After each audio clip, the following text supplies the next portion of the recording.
অপরা একাদশী ব্রত মাহাত্ম্য কথা। মহারাজ যুধিষ্ঠির শ্রীকৃষ্ণ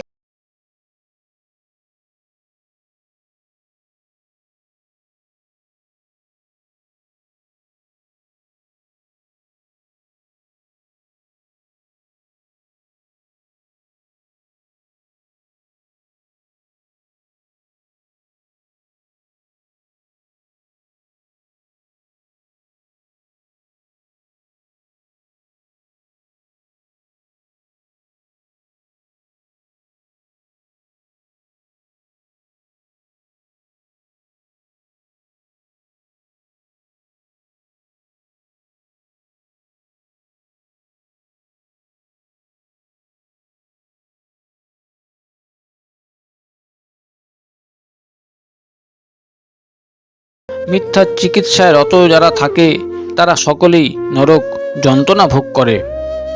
এই সমস্ত ব্যক্তিরাও যদি এই ব্রত পালন করে তবে তারা সমস্ত পাপ থেকে মুক্ত হয়। ক্ষত্রিয় যদি স্বধর্ম ত্যাগ করে যুদ্ধক্ষেত্র থেকে পালিয়ে যায় তবে সে ঘোরতর নরকগামী হয়। কিন্তু যদি এই ব্রত পালন করে তবে সেও পাপ মুক্ত হয়ে স্বর্গগতি লাভ করে। মকর রাশিতে সূর্য অবস্থানকালে মাঘ মাসে প্রয়াগ স্থানে যে ফল লাভ হয়, শিবরাত্রিতে কাশীধামে উপবাস করলে যে পুণ্য হয়, গয়াধামে বিষ্ণু পাদপদ্মে পিণ্ডদানে যে ফল পাওয়া যায়, সিংহ রাশিতে বৃহস্পতির অবস্থানে গৌতম নদীতে স্নানে, কুম্ভে কেদারনাথ দর্শনে, বদ্রিকাশ্রম যাত্রায় ও বদ্রীনারায়ণ সেবায়, সূর্যগ্রহণে কুরুক্ষেত্র স্থানে, হাতি ঘোড়া স্বর্ণদানে এবং দক্ষিণাসহ যজ্ঞ সম্পাদনে যে ফল লাভ হয়, এই ব্রত পালন করলে অনায়াসে সেই সকল ফল লাভ হয়ে থাকে।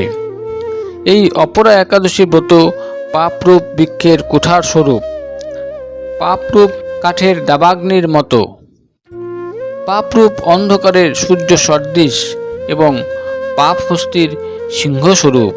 এ ব্রত পালন না করে যে ব্যক্তি জীবন ধারণ করে তার জলে বুদ্বুদের মতো তাদের জন্ম মৃত্যু কেবল সার হয়। অপরা একাদশীতে উপবাস করে বিষ্ণু পূজা করলে সর্বপাপ মুক্ত হয়ে বিষ্ণুলোকে গতি হয়। এই ব্রত কথা পাঠ ও শ্রবণ করলে সহস্র গোদানের ফল লাভ হয়। ব্রহ্মাণ্ড পুরাণে এই ব্রত মাহাত্ম্য বর্ণনা করা হয়েছে। এই হলো অপরা একাদশী ব্রত মাহাত্ম্য কথা। রাধে রাধে।